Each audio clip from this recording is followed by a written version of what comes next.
고린도후서 1장 1절에서 2절 말씀까지 함께 읽으시겠습니다.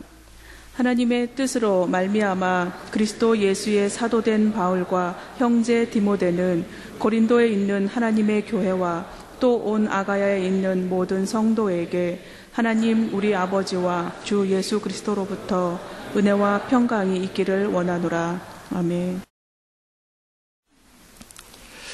우리 오늘부터는 고린도후서 함께 공부를 합니다. 지난 1년 동안 우리 같이 살펴보았던 고린도전서는 바로 고린도 교회 내부 분열, 대립, 파당에 대한 사도 바울의 질책, 권면, 그리고 고린도 교인들의 질문에 대한 사도 바울의 목회적 답변으로 내용이 이루어져 있었습니다. 고린도전서를 사도 바울이 기록한 것이 대개 주후 55년경으로 추정되고 있습니다. 그런데 고린도전서를 쓴 지 채 반년 정도가 지나지 않았을 때, 이를테면 주후 56년 초에 사도 바울이 다시 고린도후서를 썼습니다. 이제 앞으로 우리가 계속 고린도후서를 살펴보면 알겠습니다만은, 고린도후서를 보면 말이죠, 사도 바울이 자기가 고린도를 방문하려고 했던 계획이 변경된 데 대해서 계속 자기 해명을 하고 있습니다. 또 뿐만 아니라 자기가 예수 그리스도의 사도된 사실, 자기의 사도성을 강조할 뿐만 아니라 사도로서 자신에게 주어진 권위, 그리고 자기가 주님께로부터 부여받은 직무를 계속 되풀이해서 강조를 합니다. 그래서 이 고린도 후서만 딱 떼어서 성경을 읽으면 자칫 오해하기가 참 쉬워요. 왜 사도 베드로가 이렇게 고린도 여행 계획이 변경된 걸 왜 이렇게 자꾸 해명하려고 하는가? 그리고 자기의 사도 되었음을 왜 이렇게 되풀이해서 강조하는가? 오해하기가 참 쉽습니다. 그래서 우리가 고린도 후서를 공부하기 전에 고린도 전서를 쓴 뒤에 고린도 후서를 쓰기까지 약 6개월에 걸쳐서 어떤 일이 있었는지를 포함해서 사도 바울과 고린도 교회의 연관성에 대한 전체적인 틀, 이를테면 전체 연대기를 바르게 이해하는 것이 대단히 중요합니다. 그 전체적인 틀 속에서만 고린도 후서를 바르게 조망하고 이해할 수 있기 때문입니다. 그래서 오늘 우리가 먼저 사도 바울과 고린도 교회에 대한 그 연대기를 한번 전체적인 틀 속에서 살펴보겠습니다. 한번 비춰주실래요? 여기에 연대기를 보면 말이죠, 사도 바울이 1차 고린도 방문이 언제 있었느냐 하면 AD 45년부터 52년까지 2차 선교 여행을 했습니다. 그 2차 선교 여행을 할 때 51년경에 고린도를 방문한 것으로 우리가 성경 연대기를 통해서 계산해낼 수가 있습니다. 사도행전 18장 1절에서 11절 한번 보실까요? 자, 18장 1절 보십시다. 그 후에 바울이 아덴을 떠나 고린도에 이르러, 지도 한번 보여주실래요? 사도 바울이 2차 선교 여행을 할 때 아테네에 갔습니다. 아테네에서 고린도에 들어가서 이 말이에요. 지금 2차 선교 여행 중이에요. 2절, 아굴라라 하는 본도에서 난 유대인 한 사람을 만나니 글라우디오가 모든 유대인을 명하여 로마에서 떠나라 한 고로 그가 그 안에 브리스길라와 함께 이달리아로부터 새로 온지라. 바울이 그들에게 가매 생업이 같으므로 함께 살며 일을 하니 그 생업은 천막을 만드는 것이더라. 안식일마다 바울이 회당에서 강론하고 유대인과 헬라인을 권면하니라. 우리가 고린도전서 볼 때 첫날 생각해 보았듯이 고린도에 들어간 사도 바울은 시장터에서 아굴라와 브리스길라 부부와 함께 천막을 지어서 팔아서 그 생업에서 나오는 돈으로 먹고 살면서 고린도에 있는 사람들에게 복음을 전했습니다. 5절 말씀, 실라와 디모데가 마게도냐로부터 내려오매 바울이 하나님의 말씀에 붙잡혀, 거기다 공표를 한번 해보십시다. 하나님의 말씀에 붙잡혀. 우리가 하나님의 말씀을 믿는다라고 하는데, 우리가 하나님의 말씀을 믿는다는 것은 구체적으로 뭔가 붙잡혀 사는 것이죠. 하나님의 말씀에만 붙잡히면 역사가 일어나는 것입니다. 누구냐는 상관이 없어요. 그 하나님의 말씀 자체가 창조주의 말씀이기 때문이죠. 사도 바울이 하나님의 말씀에 붙잡혔는데 유대인들에게 예수는 그리스도라 밝히 증언하니 그들이 대적하여 비방하거늘 바울이 옷을 털면서 이르되 너희 피가 너희 머리로 돌아갈 것이요 나는 깨끗하니라. 이후에는 이방인에게로 가리라 하고 거기서 옮겨 하나님을 경외하는 디도 유스도라 하는 사람의 집에 들어가니 그 집은 회당 옆이라. 또 회당장 그리스보가 온 집안과 더불어 주를 믿으며 수많은 고린도 사람도 듣고 믿어 세례를 받더라. 사도 바울이 하나님의 말씀에 사로잡혔을 때 그를 대적하고 비난하는 사람도 있었지만, 그러나 수많은 고린도 사람들이 예수 그리스도를 믿고 세례를 받게 되었습니다. 그러니까 거기에 이제 교회가 생긴 것이죠. 그죠?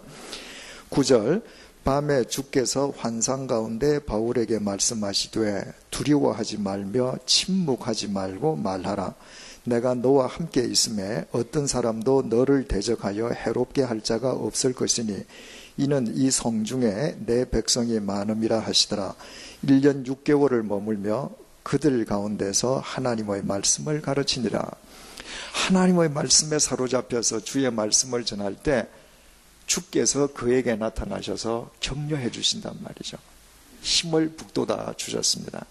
그래서 사도 바울은 1년 6개월을 고린도에서 체류하면서 고린도 교인들과 함께 생활을 했습니다. 그러면 여러분 한번 생각을 해보세요. 사도 바울이 고액의 연봉을 받고 고린도에 청빙받아 간 게 아니잖아요. 자기 스스로 걸어 들어가서 자기가 천막을 만들어서 번 돈으로, 자비량으로 거기에서 복음을 전하는데 모든 사람들이 다 두 손 들고 할렐루야 한 게 아니란 말이죠. 그를 핍박한 사람도 있고 그에게 대적한 사람도 있었습니다.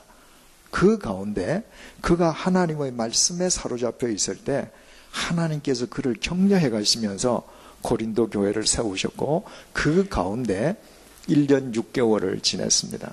그렇다면 사도 바울의 고린도 교회에 대한 애정이 얼마나 깊을는지 알 수 있겠죠. 그죠? 많은 교회를 사도 바울이 세웠지만 사도 바울이 특별히 고린도 교회에 대해서 더 큰 애정을 갖고 있었던 것은 바로 이런 배경 때문이었음을 우리는 이해하게 됩니다. 다시 연대기로 돌아갑니다. 바울이 2차 선교 여행을 끝낸 뒤에 3차 선교 여행을 시작합니다. 주후 52년부터 58년에 걸쳐서 3차 선교 여행을 했는데 에베소에서 약 2년 6개월을 체류해요.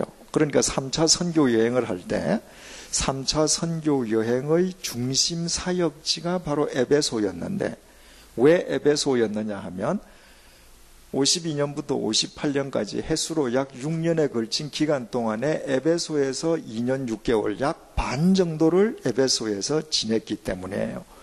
사도행전 19장 1절 한번 보십시다. 아볼로가 고린도에 있을 때 바울이 윗지방으로 다녀 에베소에 와서 어떤 제자들을 만나. 지도 좀 볼까요? 3차 선교 여행 때에 바울이 윗지방을 쭉 다녀서 에베소, 지금 여기 에베소에 지금 와 있다 이 말이에요. 19장 8절에서 9절 보십시다. 바울이 회당에 들어가 석 달 동안 담대히 하나님 나라에 관하여 강론하며 권면하되 어떤 사람들은 마음이 굳어 순종하지 않고 무리 앞에서 이 도를 비방하거늘 바울이 그들을 떠나 제자들을 따로 세우고 두란노 서원에서 날마다 강론하니라. 8절 보니까 3달 동안 회당에서 하나님의 말씀을 담대히 전했죠. 그죠? 10절 보니까 2해 동안 이같이 하니 그 다음 2년 동안은 두란노 서원에서 하나님의 말씀을 전했어요. 거기 2년 3개월이 지난 거죠.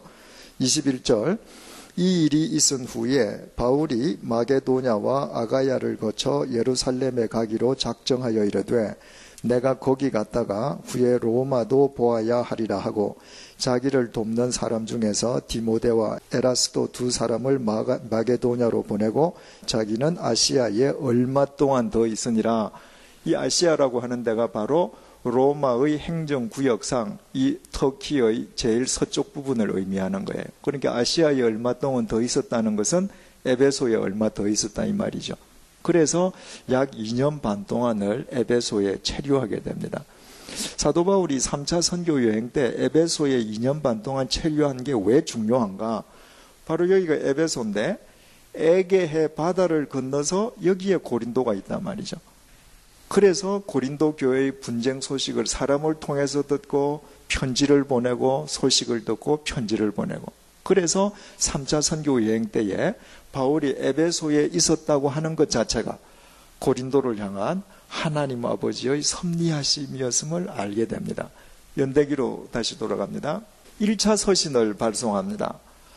고린도 교회의 소식을 듣고 서신을 발송했습니다. 고린도전서 1장 11절 한번 보십시다. 내 형제들아 글로에의 지편으로 너희에 대한 말이 내게 들리니 곧 너희 가운데 분쟁이 있다는 것이라.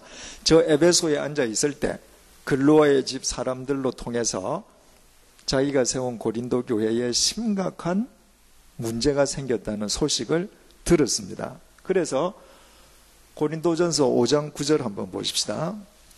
작년에 5장 9절을 배울 때 계셨던 분은 기억하시겠죠? 내가 너희에게 쓴 편지에 쓴, 이건 과거형으로 헬라어가 기록이 되어 있습니다. 음행하는 자들을 사귀지 말라 하였거니와. 사도 바울이 음행에 대해서 설명을 하면서 지금 쓰는 이 편지 말고 그 이전에 자신이 썼던 편지를 언급을 했습니다. 그래서 고린도 전서 이전에 1차 서신이라고도 하고 고린도 전전서라 그래요. 고린도 전서의 전서 편지를 사도 바울이 썼는데 그 편지는 현재 우리에게 남아있지 않습니다. 전승되지 않는 거죠. 그 편지 전체는 필요 없으니까 하나님께서 성경 속에 남기시지 않으셨던 것이죠. 중요한 사실은 그 1차 서신 속에 사도 바울이 고린도 교회를 재방문할 계획을 통보했다고 하는 사실입니다. 고린도후서 1장 15절에서 17절을 보십시다. 1장 15절 내가 확신을 가지고 너희로 2번 은혜를 얻게 하기 위하여. 예전에 고린도에 한번 갔었죠. 그래서 은혜를 나누었죠. 그죠? 그래서 너희들에게 2번 은혜를 얻게 하기 위해서, 그러니까 내가 지금 2번째 은혜의 통로가 되려고 찾아가려고 했었다는 거예요. 먼저 너희에게 이르렀다가 너희를 지나 마게도냐로 갔다가 다시 마게도냐에서 너희에게 가서 너희의 도움으로 유대로 가기를 계획하였으니. 미완료 과거형이에요. 예전에 그렇게 계획했었다는 거예요. 그게 못 간 거예요. 그래서 17절 이렇게 계획할 때에 어찌 경솔히 하였으리요. 이제 못 간 것 때문에 문제가 생겼다는 것을 고린도후서 1장이 간략하게 우리에게 보여주지 않습니까? 그래서 바로 이 1차 서신 남아있지 않는 이 편지에 사도 바울이 에베소에서 고린도를 갔다가 고린도에서 마게도냐를 갔다가 마게도냐에서 다시 고린도로 와서 예루살렘에 갈 계획을 밝혔었던 것입니다. 그러니까 이 일정으로 보면 고린도 자체가 목적이라기보다는 에베소에서 마게도냐를 가는데 마게도냐에서 고린도를 갈 때 올 때를 경유할 계획을 가지고 있었던 것입니다. 그 다음에 디모데를 파송합니다. 주후 55년경 고린도전서 4장 17절을 보십시다. 이로 말미암아 내가 주 안에서 내 사랑하고 신실한 아들 디모데를 너희에게 보내었으니. 과거형입니다. 지금 고린도전서를 쓰면서 그 이전에 디모데를 보내었다고 합니다. 그러니까 고린도전서를 쓰기 전에 고린도 교회의 문제점을 보고받은 사도 바울이 자기가 사랑하는 애제자 디모데를 먼저 그 문제를 해결할 목회자로 파송을 먼저 한 것입니다. 그 다음에 2차 서신, 없어진 1차 서신 다음에 두 번째 2차 서신을 썼는데 그것이 바로 고린도 전서예요. 디모데를 파송하지 않습니까? 파송 직후에 고린도 전서를 써서 보내었습니다. 그래서 고린도 전서 16장 10절을 한번 보시죠. 디모데가 이르거든 너희는 조심하여 그로 두려움이 없이 너희 가운데 있게 하라. 이는 그도 나와 같이 주의 일을 힘쓰는 자임이라. 그러므로 누구든지 그를 멸시하지 말고 평안히 보내어 내게로 오게 하라. 나는 그가 형제들과 함께 오기를 기다리노라. 고린도 교회에 문제가 있다는 이야기를 듣고 사도 바울이 고린도 전서를 쓰기 전에 디모데를 먼저 파송했습니다. 그래서 내가 보내었다라고 아까 밝히지 않았습니까? 그 다음에 다시 16장에 가서 혹 이 편지보다 디모데가 늦게 도착하거든 이 말이에요. 지도를 한번 보시겠습니다. 여기 에베소에서 고린도를 가는 길은 배를 타고 가는 길이 있죠. 이게 사실은 제일 빠르겠죠. 그런데 이 배는 2000년 전에 늘 있는 게 아니에요. 배가 없으면 어떻게 가야 되느냐 하면 이렇게 육로로 가야 되는데 이것은 상당한 시간을 소요로 하는 겁니다. 바울이 고린도 교회에 문제가 있다는 사실을 알자마자 에베소에서 디모데를 파송을 했는데 디모데가 배를 타고 가는지 육로로 가는지는 몰라요. 그거는 그 당시는 휴대폰이 없잖아요. 그게 바울은 모르는 겁니다. 또 디모데를 보내고 곧 고린도전서를 보내었는데 이 편지가 육로로 갈지 바다로 갈지 몰라요. 만약에 먼저 출발한 디모데가 육로로 가고 뒤에 보낸 편지가 바다로 간다면 편지가 먼저 도착할 거 아닙니까? 그래서 혹 이 편지보다 디모데가 늦게 도착하거든 그 사람을 잘 부탁한다. 지금 이러고 이제 편지를 썼습니다. 연대기로 되돌아갑니다. 방문 계획을 변경합니다. 고린도전서 16장 5절에서 7절을 한번 보십시다. 내가 마게도냐를 지날 터이니 마게도냐를 지난 후에 너희에게 가서 혹 너희와 함께 머물며 겨울을 지낼 듯도 하니 이는 너희가 나를 내가 갈 곳으로 보내어 주게 하려 함이라. 이제는 지나는 길에 너희 보기를 원하지 아니하노니 이는 만일 주께서 허락하시면 얼마 동안 너희와 함께 머물기를 바람이라. 6절 보니까 너희와 함께 머물며 겨울을 지낼 듯도 하니. 자, 여기에 보세요. 처음에 바울의 계획은 에베소에서 고린도를 거쳐서 마게도냐로 갔다가 다시 고린도를 거쳐서 예루살렘 가는 거예요. 그런데 지금 방문을 계획 변경한 것 일정을 따르면 에베소에서 마게도냐를 거쳐서 고린도를 목적지로 삼아서 거기에서 예루살렘 가겠다는 겁니다. 지도를 한번 보십시다. 지금 바울이 이 에베소에 있는데 본래 계획은 고린도에서 마게도냐 윗지방으로 갔다가 그러니까 고린도를 거쳐서 윗지방을 갔다가 윗지방에서 다시 고린도를 거쳐서 예루살렘 가는 거였습니다. 그런데 지금 문제가 있다는 사실을 알고 에베소에서 마게도냐를 먼저 가서 마게도냐 일을 본 다음에 고린도로 가서 아예 겨울을 지나면서 여러분들과 한참 있겠다는 겁니다. 그래서 내가 직접 가서 여러분들의 문제를 얼굴과 얼굴을 맞대고 해결을 하겠다. 그런데 연대기를 다시 보겠습니다. 결과적으로 이 일정에 의하면 에베소에서 고린도가 첫 번 목적지가 되는데 이 일정대로 하니까 고린도가 순서가 뒤로 밀리게 되죠. 그러니까 바울 반대자들한테는 저게 좋은 비판 명분이 되어버린 것이죠. 자, 2차 고린도를 바울이 방문을 합니다. AD 55년에 고린도에서 돌아온 디모데로부터 부정적인 보고를 받습니다. 디모데가 다녀왔는데 자기가 가서 문제가 해결 안 된다는 거예요. 뿐만 아니라 바울 선생님께서 보내신 고린도 전서가 고린도 교회에 아무런 효과가 없었다는 겁니다. 그 편지를 받고 고린도 교회가 회개하고 교회성을 회복하기는커녕 문제는 문제 그대로 남아있게 된 것이었습니다. 특별히 거짓 사도들이 득세했습니다. 사도 바울이 없는 동안에 팔레스타인에서 거짓 사도들이 고린도 교회로 들어갔습니다. 그리고 그들은 자기들의 영향력을 뿌리내리게끔 하기 위해서 사도 바울을 의도적으로 공격했는데, 그 거짓 사도들에 대한 이 사도 바울의 불편한 심기가 고린도후서 11장 1절에서 4절에 일단이 나와 있는데 한번 보십시다. 그 이후에도 고린도후서에는 여러 곳에 나와 있습니다. 11장 1절부터 4절. 원하건대 너희는 나의 좀 어리석은 것을 용납하라. 청하건대 나를 용납하라. 내가 하나님의 열심으로 너희를 위하여 열심을 내노니 내가 너희를 정결한 처녀로 한 남편인 그리스도께 드리려고 중매함이로다. 그러나 나는, 사도 바울은 자기가 하는 역할을 교인들을 정결한 처녀로 삼아서 그리스도를 남편으로 중매해주는 중매장이다.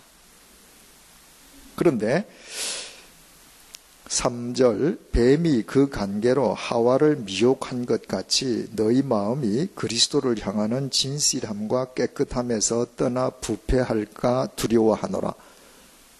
그런데 악한 세력들이 정결해야 될 너희들의 마음을 더럽힐까 봐 그게 걱정이 된다. 4절, 만일 누가 가서 우리가 전파하지 아니한 다른 예수를 전파하거나 혹은 너희가 받지 아니한 다른 영을 받게 하거나 혹은 너희가 받지 아니한 다른 복음을 받게 할 때에는 너희가 잘 용납하는구나. 사도 바울이 고린도전서 편지를 써서 권면한 것은 듣지도 않으면서 거짓 선지자들의 말은 귀가 솔깃해서 그들의 말을 지금 다 들었던 고린도 교회 교인들에 대해서 사도 바울이 이렇게 표현한 거예요.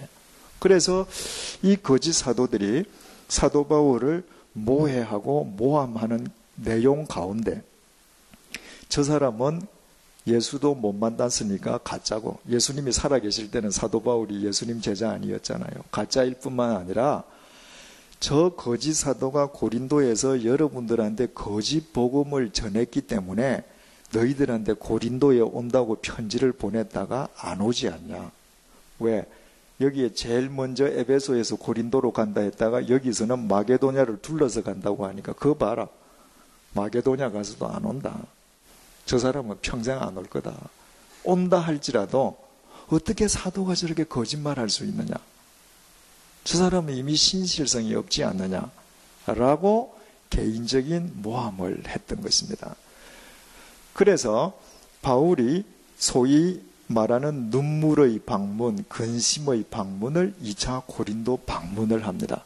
그러니까 이때 계획은 에베소에서 고린도를 통해서 마게도냐를 가려고 했고, 그 다음에 에베소에서 마게도냐를 거쳐서 아예 고린도에서 한 3개월 이상을 머물려고 생각을 했다가 자기 계획이 변경된 것 때문에 거짓 사도들이 모함한다는 이야기를 알고 바울이 전격적으로 고린도를 방문을 합니다. 고린도후서 2장 1절에서 2절을 보십시다. 내가 다시는 너희에게 근심 중에 나아가지 아니하기로 스스로 결심하였노니 내가 너희를 근심하게 한다면 내가 근심하게 한 자밖에 나를 기쁘게 할 자가 누구냐. 사도 바울이 1차 고린도를 방문했을 때는 그들과 더불어서 얼마나 즐거웠어요. 그런데 여기에서 고린도후서 2장 3절 4절에서 내가 다시는 근심 중에 너희들에게 안 가기로 결심했다. 그 이야기는 근심의 방문이 이때 전격적으로 이루어졌다는 거예요. 가서 고린도 교인들을 직접 만나서 눈물로 호소한 것입니다. 그리고 그들에게 너희들이 이렇게 살아서 정말 그리스도인이 되겠느냐? 그들에게 영적 근심거리를 준 겁니다. 그런데 불행하게도 바울 사도가 직접 찾아갔음에도 불구하고 고린도 교회는 회복되지 않았습니다. 오히려 고린도 교인으로부터 사도 바울이 외면당하는 꼴이 되어서 사도 바울은 황급하게 에베소로 되돌아오게 됩니다. 그래서 3차 서신을 다시 발송하는데 소위 눈물의 편지 혹은 꾸짖는 준엄한 편지라고 하는 것을 발송하는데 고린도후서 2장 3절에서 4절 보십시다. 내가 이같이 쓴 것은 과거형이에요.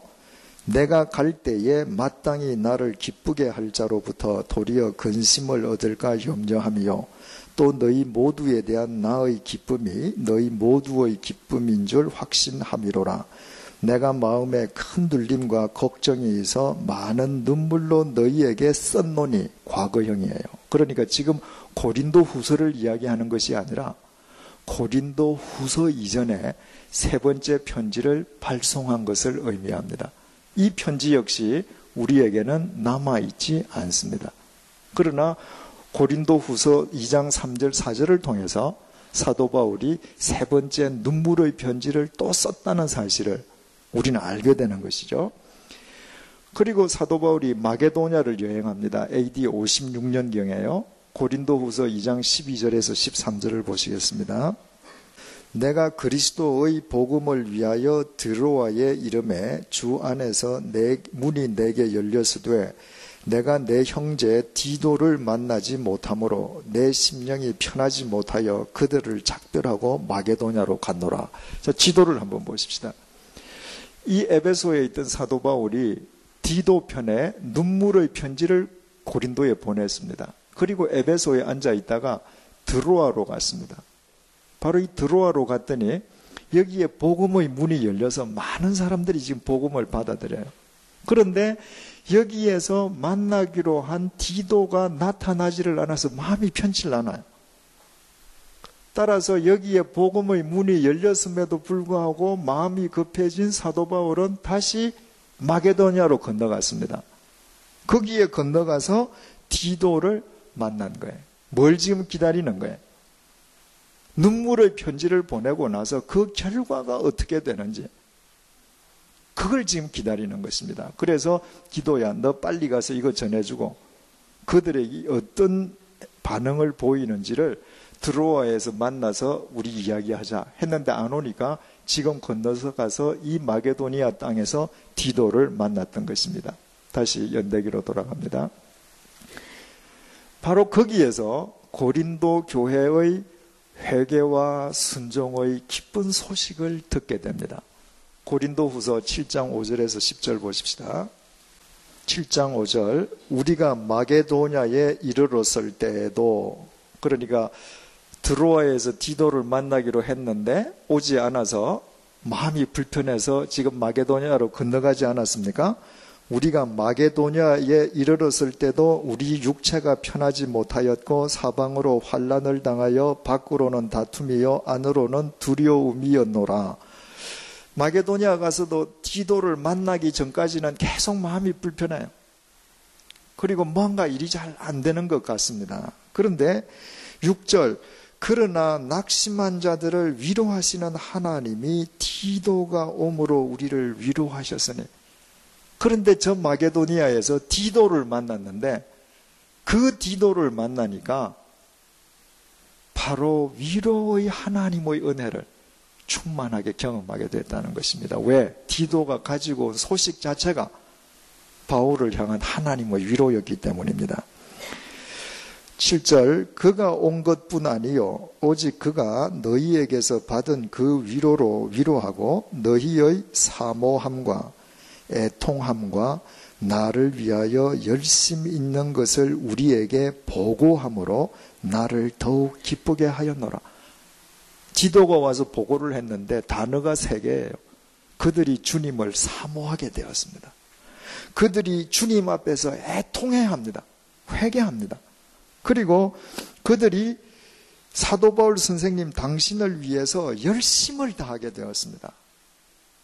그러니까 사도 바울의 편지도 외면하고 사도 바울이 찾아가도 배쳐가던 그들이 사도 바울이 눈물로 쓴 편지를 보고 그들이 믿음을 회복하게 되었음을 바울이 알고는 새로운 힘을 얻는 것입니다. 8절 그러므로 내가 편지로 너희를 근심하게 한 것을 후회하였으나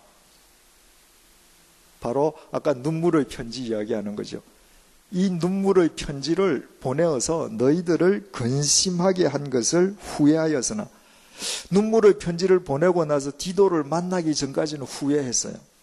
내가 너무 심한 말 한 거 아닌가? 저러다가 저 사람들 영 예수님하고 멀어지는 거 아닌가? 잠시 후회를 했는데, 지금은 후회하지 아니하면 그 편지가 너희로 잠시만 근심하게 한 줄을 알미라. 내가 지금 기뻐하면 너희로 근심하게 한 까닭이 아니요 도리어 너희가 근심함으로 회개함에 이른 까닭이라. 너희가 하나님의 뜻대로 근심하게 된 것은 우리에게서 아무 해도 받지 않게 하려 함이라. 하나님의 뜻대로 하는 근심은 후회할 것이 없는 구원에 이르게 하는 회개를 이루는 것이요 세상 근심은 사망을 이루는 것이니라. 사도 바울은 고린도 교회 교인들의 죄를 지적하고, 너희들이 이렇게 해도 그리스도인이냐고 그들에게 영적 근심거리를 주었던 것이 결국 하나님께서 그들을 회개하게 해주셨음으로 인해서 주님 앞에 감사를 드리고 있는 것입니다. 그리고 4차 서신 고린도 후서를 곧 써서 다시 고린도로 보내는 것입니다. 그리고 자기는 마게도니아의 일을 다 끝낸 다음에 3차 고린도 방문을 하는데, 이 고린도 후서를 발송할 때 자기가 방문을 왜 계획을 변경하게 됐는지 그 이유와 자신의 사도성을 강조하게 되는 것입니다. 이제 다 회복됐기 때문에 이제 해명이 필요한 것이죠. 그래서 내가 방문 계획을 변경한 건 너희들을 안 보려고 한 게 아니라, 너희들을 경유지로 삼는 것이 아니라 목적지로 삼아서 교우를 보내기 위함이었고, 그 또한 너희들을 더 사랑하려고 한 것이다. 그리고 나는 정말 그리스도께로부터 이런 사명을 받은 사도로서 내가 이런 삶을 살았다 하고 자기를 변정을 했던 것입니다. 그리고 3차 고린도 방문을 합니다. AD 57년에 고린도 교회의 모든 문제가 완전 해결된 후에 최종적으로 고린도를 방문합니다. 사도행전 20장 1절 보십시다. 소요가 그침에 바울은 제자들을 불러 권한 후에 작별하고 떠나 마게도냐로 가니라. 지도 볼까요? 바로 여기 에베소에서 소요가 그친 뒤에 사도 바울이 마게도냐로 건너갔습니다. 2절, 그 지방으로 다녀가며 여러 말로 제자들에게 권하고 헬라에 이르러 거기 석 달 동안 있다가, 이 마게도니아에서 빌립보, 데살로니가 이런 데를 다니면서 주님의 말씀을 굳게 한 뒤에 헬라에 이르러, 그리스에 이르러 고린도에서 3달을 머물렀던 것입니다. 사도 바울이 순교당하기 전에 마지막 방문이었죠. 그래서 저기에서 3달을 머물면서 뭘 했다고요? 로마서를 집필하게 된 것입니다. 그리고 연대기를 보십시다. 여기에서 로마서를 집필했죠. 그리고 예루살렘으로 귀환합니다. 주후 58년 사도행전 20장 3절, 거기 석 달 동안 있다가 배 타고 수리아로 가고자 할 그때에 유대인들이 자기를 해하려고 공모함으로 마게도냐를 거쳐 돌아가기로 작정하니. 지도 볼까요? 이 고린도에서 갱그레아 향해서 배를 타고 막바로 수리아, 팔레스타인으로 가려고 했는데 유대인들이 죽이려고 해서 어쩔 수 없이 윗 마게도니아를 거쳐서 다시 밀레도, 약이 다 됐네. 네. 그래서 밀레도에서 에베소 장로들을 불러서 유언을 하고 배를 타고 예루살렘으로 갔다. 지금 이것이 사도 바울과 고린도 교회와 관련된 전체 연대기입니다. 자, 보십시오. 이상 우리가 살펴본 것처럼 말이죠. 사도 바울은 이 고린도 교회를 위해서 3번 직접 방문했고 4번의 편지를 썼습니다. 여러분, 저 옛날 교통수단이라는 것은 선박 아니면 도보지 않습니까? 그런데 배를 타거나 혹은 걸어서 3번씩을 찾아간다. 참 쉬운 일 아니겠죠? 거기에다가 편지를 4번을 썼는데 우리에게 남아있는 편지 고린도전서와 고린도후서 이 두 통만 남아있지 않습니까? 고린도전서는 총 16장, 고린도후서는 총 13장이에요. 그 두 편지만 합치면 29장이에요. 그러면 나머지 없어진 두 편지도 그 정도 분량이라면 한 교회를 위해서 무려 60여 장의 편지를 썼습니다. 여러분이 연애를 한다면 사랑하는 여자한테 편지를 한 번에 몇 장을 쓸 수 있습니까?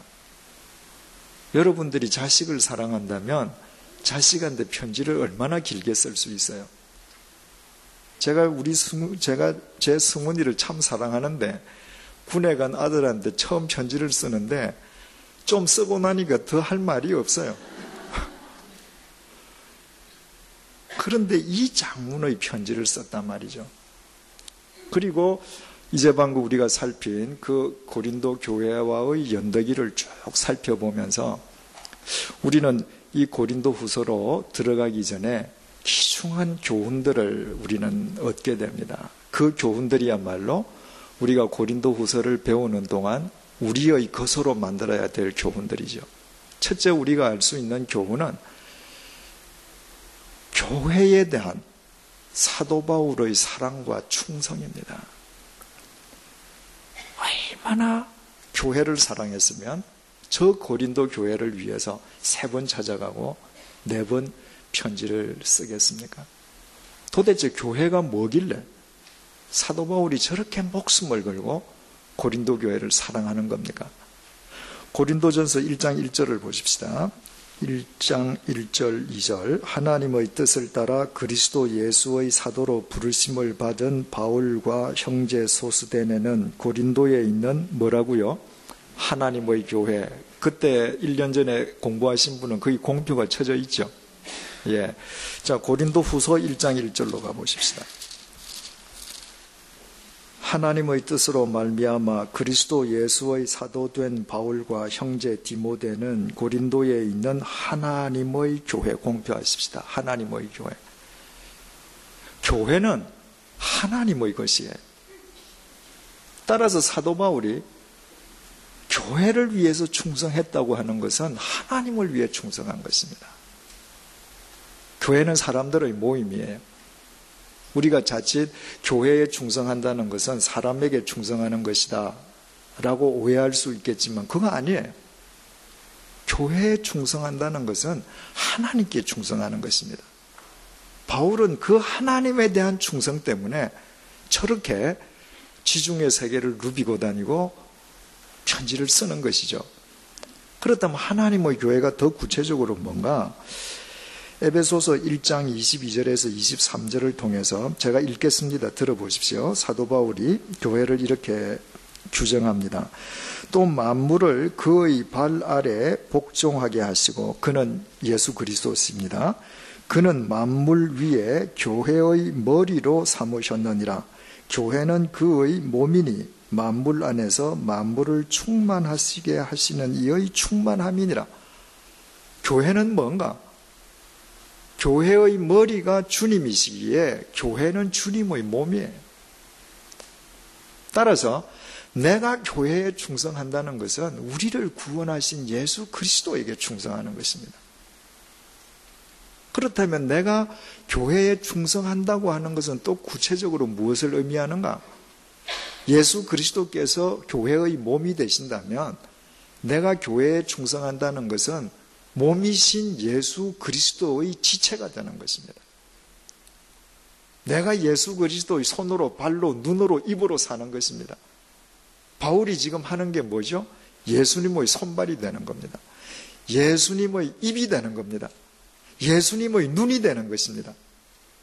그래서 자기 발로 자기 손으로 그 복음을 전하고 입으로 전파하고 가는 곳마다 삶으로 함께 나누어 주는 것이죠. 따라서 우리가 앞으로 고린도 후서를 공부하는 동안에 우리가 100주년 기념교회를 우리가 얼마나 사랑하는 자인가 스스로 자문해보고 우리가 100주년 기념교회를 사랑한다고 하는 것은 바로 여기에서 예수 그리스도의 손이 되고 발이 되고 입이 되는 것이죠. 따라서 내 손을 묶어놓고 내가 예수 그리스도께 충성한다. 사실은 그건 불가능한 것이죠. 두 번째로 우리가 얻을 수 있는 교훈은 교회의 사명 중에 큰 사명 중 하나는 회개하게 하는 것이라는 것입니다. 여러분, 사랑은 무조건 용납하는 것이 아닙니다. 더더욱 교회의 역할은 모든 것을 용납하는 것이 아닙니다. 잘못을 깨닫게 하고 회개케 하는 것이에요. 사도 바울이 눈물의 편지, 준엄한 편지를 쓰지 않습니까? 근심의 편지를 써요. 그래서 그들의 잘못을 회개하게 합니다. 어느 정도로 사도 바울이 질책했는지 내가 그 편지를 보낸 것을 후회했을 정도로 그들의 잘못을 장난하게 지적을 했습니다. 그러나 그 편지가 아니었더라면 고린도 교회는 회복되지 않았습니다. 바로 그 편지가 성령님의 도구로 쓰임받음으로 인해서 고린도 교회가 주님을 사모함과 애통함을 회복하게 된 것이죠. 1절을 다시 보십시다. 하나님의 뜻으로 말미암아 그리스도 예수의 사도된 바울과 형제 누구는 디모데 거기다 공표를 해두십시다. 사도 바울이 고린도전서를 쓸 때 나 사도 바울과 소수대네는 이렇게 썼습니다. 그래서 사도 바울은 편지를 쓸 때 자기와 함께 있는 사람을 가끔 이름을 넣어서 같이 쓰곤 했죠. 그런데 중요한 것은 사도 바울이 고린도 후서를 마게도니아에서 써서 보낼 때 그 옆에 디모데만 있는 게 아니에요. 많은 사람들이 있습니다. 그런데 그 중에서 가장 젊은 디모데의 이름만 딱 집어서 나 사도 바울과 형제 디모데는 하고 썼습니다. 디모데를 고린도 교회에 파송할 때는 뭐라고 그랬죠? 내 아들 디모데 이랬는데 지금 여기 고린도 후서에서 쓸 때는 아들 이런 이야기를 하지 않고 자기와 동격으로 형제라고 썼습니다. 왜 그럴까요? 지금 고린도 교회 교인들은 사도 바울의 눈물의 편지를 보고 다 회개하지 않았습니까? 거기에 지적되어 있는 대로 이것도 잘못했구나. 정말 그리스도의 말씀 앞에서 자기 객관화를 이루면서 회개했을 거예요. 그런데 그들이 범한 잘못 중에 하나가 젊은 디모데를 배척했다는 것입니다. 그런데 디모데는 이미 고린도를 떠나지 않았습니까? 눈에 보이지 않기 때문에 고린도 교인들이 디모데한테 잘못한 것은 잊어버리고 기억 못할 수가 있는 것이죠. 그래서 제일 편지 서두에 나 사도 바울과 형제 디모데는 이러고 썼습니다. 이 편지를 읽는 고린도 교인들마다 그때 디모데가 왔을 때 내가 잘못했구나. 그가 정말 신실한 주님의 종이었는데 그를 내가 홀대하고 내가 외면했구나. 그래서 그들로 하여금 이 다음에 디모데를 만났을 때 그리스도 안에서 형제된 자로서 화해된 관계를 지닐 수 있게끔 그들의 기억을 상기시켜 주는 것이죠. 정말 바울이 고린도 교인들을 사랑하되 책임 있게 사랑하는 그의 중심을 우리는 다시 한번 깨닫게 됩니다. 여러분, 오늘날 한국 교회의 위기가 무엇이겠습니까? 죄를 지적해 주지 않는다는 것입니다. 큰 교회일수록 고급 사교장이에요. 아주 품위 있게 웃고 다 잘했다고 칭찬하고 그것으로 끝이에요. 아닙니다. 정말 교회가 서로 사랑한다면 밤에 근심할 정도로 사랑으로 회개케 해주는 교회이어야 합니다. 그때에 그 교회가 성결해지고 그때에 크고 작음을 떠나서 그 교회가 한 시대의 어둠을 밝히는 빛의 통로가 되는 것입니다. 세 번째로 동력자의 신실한 관계, 사랑의 관계를 우리가 배우게 됩니다. 여러분, 디모데의 입장에서 한번 생각을 해보십시다. 위대한 스승 사도 바울이 너 고린도 교회로 가라. 스승의 명령이니까 갔죠. 갔는데 역부족이에요. 자기 힘으로 안 됩니다. 모든 책임을 부여받고 현지에 파송되었다가 실패자로 되돌아갈 때 그의 심정이 얼마나 괴로웠겠어요. 그죠? 아마 디모데가 스승 바울에 대한 원망이 있었을는지도 모르겠습니다. 그런데 사도 바울이 고린도 후서를 쓰면서 사도된 바울과 형제 디모데는 첫머리부터 그렇게 쓸 때 이 디모데가 무엇을 생각하고 무엇을 느꼈겠습니까? 자기는 잘못했지만 그러나 그럼에도 여전히 자기의 신실성과 그 순수함과 주님을 향한 확고한 중심을 믿어주는 사도 바울과의 사이에 신뢰가 더 깊어졌겠죠. 그래서 두 사람이 정말 아름다운 연령을 초월해서 동력의 관계를 이루어가지 않습니까? 우리가 고린도 후서를 배워가는 동안에 정말 우리 모두의 관계가 이처럼 더 사랑과 신뢰가 깊어지는 동력자의 관계로 발전되어 가기를 바랍니다. 네 번째로 우리가 얻을 수 있는 교훈은요, 단 한 사람의 헌신에 의해서도 교회는 얼마든지 새로워질 수 있다는 것입니다. 여러분, 세상에 쉬운 일이 어디 있겠습니까? 다 어렵습니다. 사도 바울이 고린도 가서 교회를 그 핍박 속에서 세웠다. 교회 세우는 거 쉬운 일 아니죠. 어려운 일이죠. 그러나 굳이 비교한다면 세우는 것은 쉬울 수 있습니다. 그런데 한번 무너진 교회를 회복시킨다는 것은 참으로 어려운 일입니다. 사도 바울의 위대함은 홀로 고린도로 들어가서 고린도 교회를 세웠다는 데 있는 것이 아니라 그가 떠난 뒤에 무너진 고린도 교회를 그의 헌신으로 다시 회복시켰다는 데 있는 것입니다. 그것이 어떻게 가능했는가? 사도 바울 한 사람의 헌신으로 가능했습니다. 3번 찾아가고 4번 편지 쓰고 끊임없이 관심을 갖고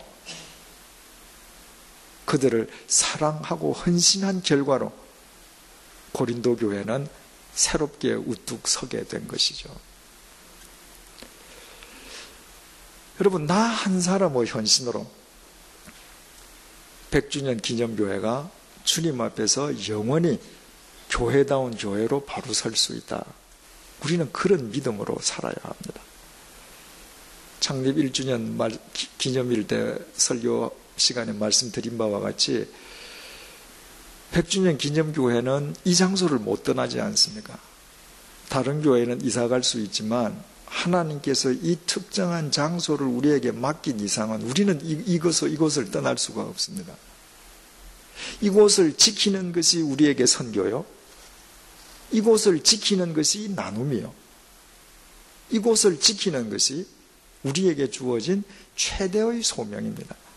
그래서 1000년 후든 2000년 후든 주님 오시는 날까지 이 양화진이 한국 개신교의 성지로 수많은 사람들에게 믿음이 무엇인지 일깨워주는 요람으로 남아있게 하는 것이죠.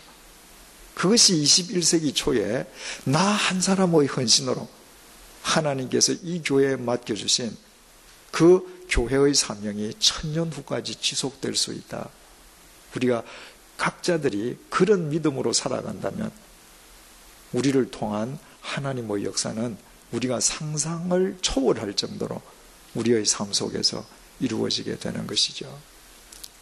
마지막으로 우리가 마음속에 깊이 새길 것은 사도 바울이 이렇게 주님의 몸된 교회를 위해서 충성하고 자기의 최선을 다할 때 하나님께서는 그로 하여금 바로 그 고린도 현장에서 로마서를 쓰는 보너스를 주셨다는 것입니다.